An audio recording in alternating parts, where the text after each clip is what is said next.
Hi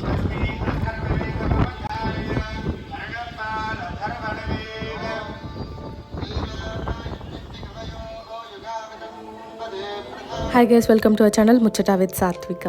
విన్నారు కదా ఎంత బాగుందో, ఎంత ప్రశాంతంగా అనిపిస్తుందో. మీకు వీడియోలో చూస్తుంటేనే అంత ప్రశాంతంగా ఉందంటే అక్కడ ఇంకా లైవ్లో ఎక్స్పీరియన్స్ చేసిన వాళ్ళు మా పరిస్థితి ఊహించుకోండి. ఎంత బాగుందంటే అంత బాగుంది. మెయిన్గా క్లైమేట్, వర్షం పడే ముందు ఆ మబ్బులు, చల్ల గాలి, మంత్రాలు, ఒక పాజిటివ్ వైబ్ అనమాట.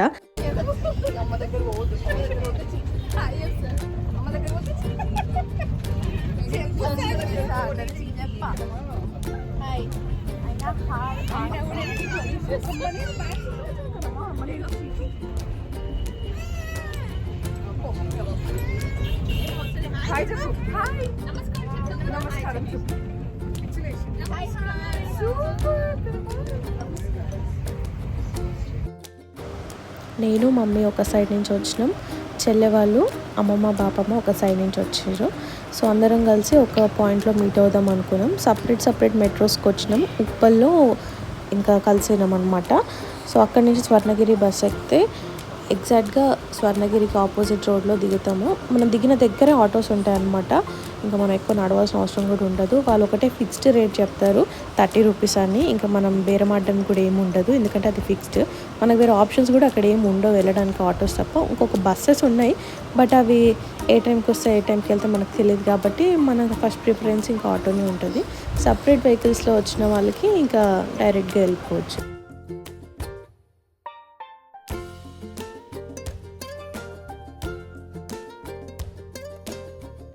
ఇది ఇంకా ఎంట్రన్స్. ఇక్కడ కొబ్బరికాయలు కూడా అమ్ముతున్నారు. మన దగ్గరికి వచ్చి వాళ్ళు అడుగుతూ ఉంటారు అనమాట. ఒక్క కొబ్బరికాయ ఇంకా పూలు, పసుపు, కుంకుమ, అగరబత్తులు ఇస్తారు. అది 40 రూపీస్ తీసుకున్నారనమాట. మేము అందరం కూడా ఇక్కడే తీసేసుకున్నాము. ఇంక ఇక్కడ చెప్పులు ఇప్పడానికి అయితే ఒక స్టాండ్ ఇంకా ఆర్గనైజ్డ్గా అవన్నీ ఏం లేవు. నార్మల్గా మనం ఇక్కడికి రైట్ సైడ్లో ఇప్పేసి వెళ్ళిపోవడమే. యాక్చువల్గా అయితే స్వర్ణగిరికి రావడం నేను ఇదే ఫస్ట్ టైం. చాలా డేస్ నుంచి అనుకున్న పోదామని, బట్ ఎప్పుడు కుదరలేదు, ఎందుకో తెలియదు. బట్ మా బాపమ్మ ఊరి నుంచి వచ్చింది, ఇంకా అన్ని హైదరాబాద్లో ఉన్న ప్లేసెస్ చూపిద్దామని డిసైడ్ అయినాం. సో అట్లా అని ఇంకా ఇప్పుడు కుదిరిందనమాట నాకు కూడా చూసేది. ఇంకా ఇదైతే టెంపుల్ మెయిన్ ఎంట్రన్స్. ఇక్కడ నుంచి ఇంకా మనకి ఇంకా ఆటోస్ అవేమి ఉండవు, మనమే నడుచుకుంటూ వెళ్ళాలి. కొంచెం దూరమే ఉంటుంది. మీకు రైట్ సైడ్లో కనిపిస్తుంది కదా, ఇంకా అదే టెంపుల్. అక్కడికి వెళ్ళిన తర్వాత ఇంకా స్టెప్స్ ఉంటాయి అన్నమాట పైకి ఎక్కడానికి, తిరుపతి లాగానే. మనం లోపలికి ఎంటర్ అయినప్పటి నుంచి మనకైతే చెవులో కంటిన్యూస్గా ఓం అనేది వినిపిస్తూనే ఉంటుంది. టెంపుల్లో మీరు ఏ సైడ్ ఉన్నా ఎక్కడున్నా సరే కంటిన్యూస్గా వినిపిస్తుంది.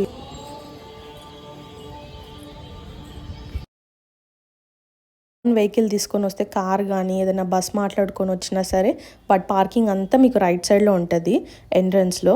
ఇంక ఇక్కడ వాళ్ళు చెకింగ్ కూడా చేస్తారనమాట.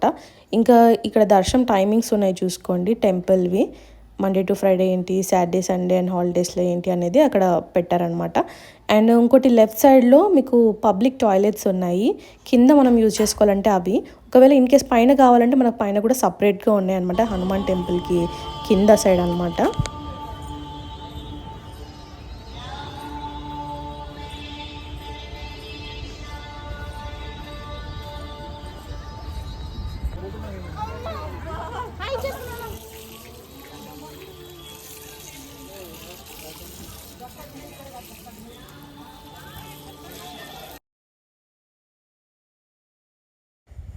మేము టెంపుల్కి బయలుదేరిందే ఈవినింగ్ టైమ్. ఇంకొచ్చేసరికి 6 దాటిపోయింది అనుకుంటా. ఇంకా ఇదైతే మెయిన్ ఎంట్రన్స్. ఇంక ఇక్కడ మొక్కుకొని, నేనైతే ఫుల్ టీ అడిక్ట్ అనమాట. టైంకి టీ తాగకపోతే నాకు ఫుల్ హెడేక్ వస్తుంది. మా మమ్మీ వాళ్ళని రిక్వెస్ట్ చేసుకొని ప్లీజ్ టీ తాగి వెళ్దామని చెప్పి కన్విన్స్ చేసుకున్నా. ఎగ్జాక్ట్గా దీనికి ఎంట్రన్స్కి ఆపోజిట్లోనే మనకు ఒక టీ స్టాల్ ఉంది. జింజర్ టీ అయితే 20, నార్మల్ దమ్ టీ అయితే 15 రూపీస్ ఎంత ఛార్జ్ చేస్తున్నారు. బట్ వర్తే, టేస్ట్ చాలా బాగుంది. ఫుడ్ టైంకి తిన్నా తినకపోయినా నాకైతే పర్లేదు, కానీ టీ టైంకి తాగకపోతే మాత్రం నా వల్ల అస్సలు కాదండి. అది జనరల్గా రోజు టీ తాగే వాళ్ళకి ఆ బాధ అర్థమవుతుంది కదా. ప్రశాంతంగా టీ అయితే తాగేసి మేమైతే దర్శనానికి స్టార్ట్ అయిపోయినాము. మళ్ళీ ఎంత టైం అవుద్దో ఏమవుద్దో తెలియదు కదా, మబ్బులు కూడా పడుతున్నాయి అని చెప్పి మా వాళ్ళేమో టెన్షన్ పెడుతున్నారు. నేనేమో ప్రశాంతంగా ఉంది కదా, కొద్దిసేపు కూర్చొని వెళ్దాం, బాగుంది కదా చూడ్డానికి క్లైమేట్ అని అక్కడే ఆగిపోయినా నేను. అయితే ఇంకా వీళ్ళేమో ఒప్పుకోవట్లేరు అసలు. సర్లే ఇంకా వెళ్దాం కదా అని చెప్పి నేను కూడా లేచి స్టార్ట్ అయిపోయాను అనమాట. ఇంకా నా కొడుకునైతే ఆబ్వియస్లీ మా చెల్లె వాళ్ళు వీళ్ళందరూ ఉన్నప్పుడు నేను వాడిని ఎత్తుకునేది అంత స్కోప్ నాకు ఇవ్వరు. వాళ్ళే ఎత్తుకొని తిరుగుతూ ఉంటారు. నువ్వు నడవడమే గొప్ప, నడువు అని చెప్తారు నాకే. ఇంకా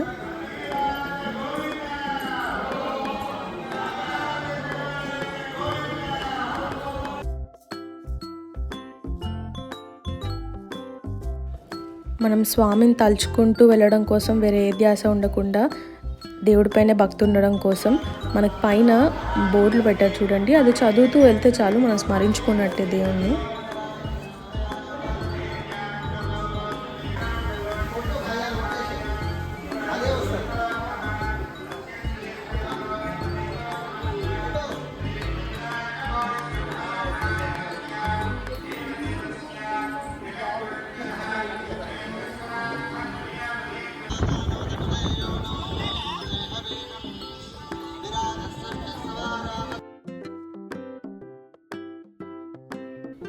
మెట్లెక్కి పైకి ఎంటర్ అవ్వగానే మీరు నమ్మరు, ఎంత బాగుందంటే క్లైమేట్ అయితే. అప్పుడే మబ్బులు పడుతున్నాయి, సాయంత్రం అవుతుంది. ఆ లైటింగ్స్ మధ్యలో నుంచి కంటిన్యూస్గా వేద మంత్రాలు వినిపిస్తున్నాయి. ఆ ఎక్స్పీరియన్స్ అయితే నేను మీకు మాటలో చెప్పలేను, ఎందుకంటే అక్కడ ఉన్న వాళ్ళకి మాత్రమే అది ఎక్స్పీరియన్స్ అయ్యి ఉంటారు. ఆర్ఎల్స్ వెళ్తే మీకు అర్థమవుతుంది ఆ టైంకి అక్కడ ఉంటే. ఒక్కసారి మీ పైన స్కై చూడండి ఎట్లా అయిపోయిందో మొత్తము. మనం ఏ గుడికి వెళ్ళినా సరే మొదట గణపతి ఉన్నాడంటే మనం గణపతి దర్శనానికి వెళ్ళాలి, తర్వాతనే ఏ దేవుడి దర్శనానికైనా వెళ్ళాలి, ఎందుకంటే ఆయనే ఆది కాబట్టి. మనం ఎంటర్ అయిన తర్వాత టెంపుల్కి ముందు కొంచెం నడిస్తే రైట్ సైడ్లోనే ఉంటుంది అనమాట గణపతి టెంపుల్. ఇంకా అక్కడ మనం దర్శనం చేసుకొని తీర్థం తీసుకొని మెయిన్ టెంపుల్కి ఎంటర్ అవ్వచ్చు. ఇంకా ఇక్కడ నుంచి ఇంకా మొబైల్స్ అనేవి ఏం అలౌడ్ ఉండవు లోపలికి. మనకి లాకర్ సిస్టమ్ అనేది పెట్టారనమాట. ఇంకా మన మొబైల్స్ గ్యాడ్జెట్స్ ఏమున్నా సరే మనం అక్కడ హ్యాండ్ ఓవర్ చేసి టోకెన్ తీసుకోవాలి. ఇంకా అప్పటి నుంచి ఇంకా మనం కంప్లీట్గా దేవుడి పైన దృష్టి పెట్టుకొని ఆ లైన్లో నిల్చోాలన్నమాట. ఫస్ట్ ఇంకా విఐపి దర్శనం తెలిసిందే కదా, ఎక్కడైనా ఉంటుంది, ఇక్కడ కూడా ఉంది. సో 300 రూపీస్ విఐపి దర్శనం. నార్మల్గా కొంచెం ఫాస్ట్గా వెళ్ళాలంటే 50 రూపీస్ దర్శనం. ఇంకా నార్మల్గా వెళ్ళాలి ఫ్రీ దర్శనం, ధర్మ దర్శనం అనుకుంటే అది ఇంకా అంత లేట్ కూడా అవ్వదు. మేము నార్మల్ దర్శనానికి వెళ్ళినాము, ఇంకా ప్రశాంతంగానే అయిపోయింది. ఒక మేబీ హాఫ్ అన్ అవర్లో అయిపోయింది అనమాట మా దర్శనం కూడా. మేము కరెక్ట్గా గర్భగుడిలోకి ఇలా ఎంటర్ అవుతున్నాం. ఇంకా లైట్గా వర్షం అయితే స్టార్ట్ అయిపోయింది, కానీ మేము దర్శనం చేసుకుని బయటకు వచ్చేలోపు వర్షం వచ్చి ఆగిపోయింది కూడా. సో మాకు అంత ప్రాబ్లం ఏం అవ్వలేదు. ఇంకా మాకు ఈ బొట్లు అన్నీ లోపలే పెట్టారు ఫ్రీగా, లైన్లో ఉన్నప్పుడే సైడ్కి ఉన్నారు పెట్టేవాళ్ళు, సో అలా పెట్టారు. దర్శనం చేసుకున్నాము, బయటికి వచ్చేసినాము. ప్రసాదంగానైతే సాంబార్ అన్నం పెట్టారు. అది మేము లోపలే తినేసి హ్యాండ్ వాష్ చేసుకొని వచ్చేసాం కాబట్టి వీడియో తీసే అంత స్కోప్ దొరకలేదు, ఎందుకంటే మా మొబైల్స్ బయట లాకర్లో ఉన్నాయి కాబట్టి.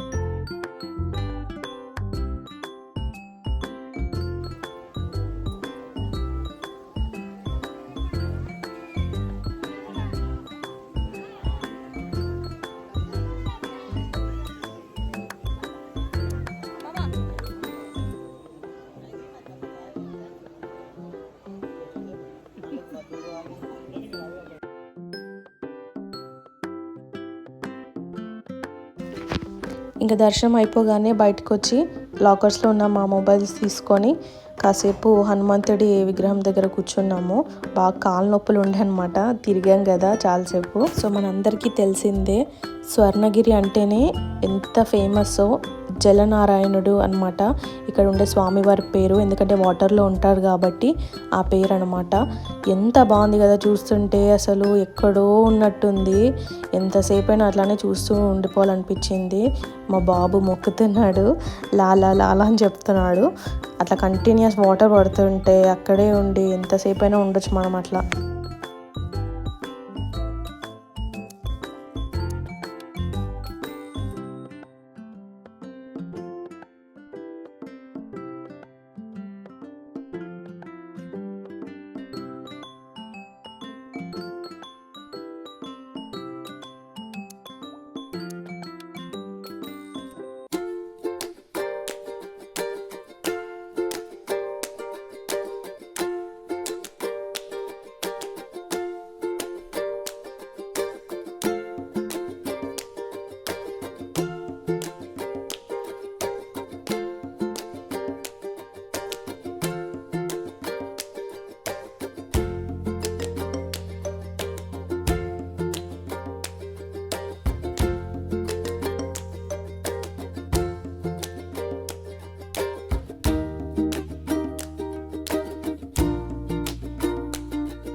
సో దాటి ముందుకు వచ్చిన తర్వాత పిల్లల్ని ఆడిపించడం కోసం అయితే ఇక్కడ చిన్న ఎంటర్టైన్మెంట్ అలా పెట్టారనమాట, యాక్టివిటీస్.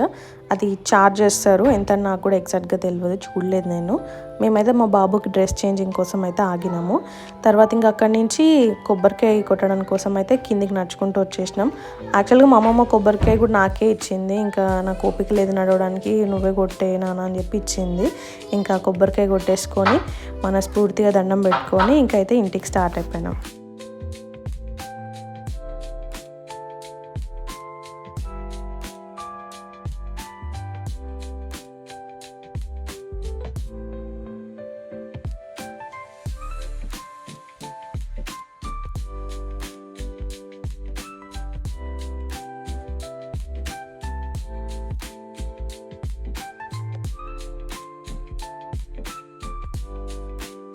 ఇంకా కొబ్బరికాయ కొట్టేసుకొని అన్న అయిపోయిన తర్వాత కొంతసేపు ఇంకా మా వాళ్ళతో ఫొటోస్ దిగినాం. ఇంకా ఎక్కడికైనా వెళ్తే మనకు ఫొటోస్ కామనే కదా దిగడం, అక్కడ ఒకసారి ఇక్కడ ఒకసారి అట్లా ఫొటోస్కి ఒక ½ గంట ఆగాల్సి వచ్చింది. తర్వాత ఇంకా అందరికైతే ఫుల్ కాలు నొప్పులు ఉన్నాయి. బట్ ఈ ఎక్స్పీరియన్స్ అనేది ఎప్పటికీ మెమరబుల్గా మిగిలిపోతుంది ఫ్యామిలీతో వెళ్ళింది అయితే. సో మళ్ళీ నెక్స్ట్ వ్లాగ్లో కలుసుకుందాం. అప్పటి వరకు మీరు ఏం చేయాలో తెలుసు కదా, like, share and subscribe to my channel. చలో బాయ్.